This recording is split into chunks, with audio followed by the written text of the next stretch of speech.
Brothers on the Wheel, kung hindi nyo natatanong, once a week nagmomotor ako dito sa loob ng Subic Bay for the past 10 years. Same road, same landscape and seascape. Pero ganun pa man, sa tuwing magmomotor ako dito kahit same place, I have a different feelings of excitement kada rides. Syempre, need din natin yan mag-unwind at mag-relax. Dahil kasi pare-parehas lang naman tayo nagtatrabaho para sa mga pamilya at sa ating sarili. And then, out of the blue sea, may nakita ako isang motor na ngayon ko lang nakita in person. Kaya hinintuan ko at naisip ko, nagawan ko na nga rin ito ng isang preview and comparison episode sa ating YouTube channel.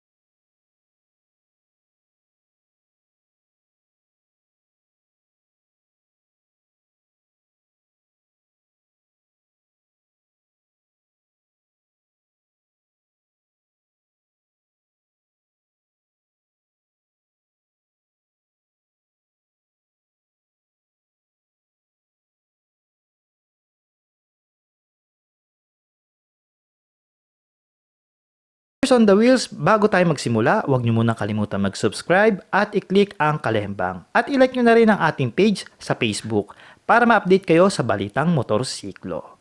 Cheers! Ito na ata ang isa sa pinakamurang sports bike motorcycle sa market ngayon dito sa atin. At syempre, tamang-tama ito para sa mga riders na budget mid lang ang kaya pagdating sa isang sports style motorcycle. Kasi hindi naman lahat kayang maka-avail or afford ng mga branded na yan dahil sa taas ng presyo at monthly nito. Sa presyong 72,000 pesos at down payment na 7,000 pesos at meron kang monthly na 3,482 for 3 years, ay meron ka ng isang 200cc na sports bike na naka single cylinder, 4-stroke, oil-cooled, single overhead cam, and of course, it is Euro 3 compliance but it's still using a carburetor when it comes in a fuel system. With a 5-speed na kayang tumakbo ng 120 to 130 kilometers per hour. And it still have a kickstart and also electronic start as well. For the 14 liters fuel tank capacity ay tatagal ito bago ka bumisita sa mga gas station. Pero depende na lang yan kung pa 50-50 ka lang magpagas, talagang lagi kang bibisita sa mga gas station. And with the 34.4 liters in fuel consumption, and then again, ang konsumo ay magdidepende pa rin yan sa atin mga brothers and road condition. Mababa lang ang seat height ng C200 na 780mm lang na madali mong maimaneho kahit kapuspalad ka pa sa height. Hoy! At pagdating naman sa bigat, meron lang itong 133 kg, almost the same ng NMAX ng Yamaha. Kahit budget mid lang ang presyo ng C200, ay sulit naman ang mga features nito na hindi ka mabibitin. At ganun rin ang performance. Umpisahan natin sa suspension ng motor na monoshock sa likuran na bumagay talaga sa tindig ng motor dahil ang linis tignan ng underneath niya. With the upside down fork naman sa harapan na for sure ang smooth ng takbo nito sa kalye. With the wide tire size ng C200 na for sure na maganda ang performance ng grip ng gulong at samahan pa ng disc brake sa magkabilang gulong ng motor.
Others opinion ko lang naman yan pagdating sa forma para dito sa tatlong motor na ito. In the end, kayo pa rin naman na magdi-decide kung ano ang maganda sa inyong paningin para sa tatlong motor na ito. Yan nga yung C200, FR200 at Gamma 200 ng Rusi. Pero sa akin, C200 lang ang sakalam.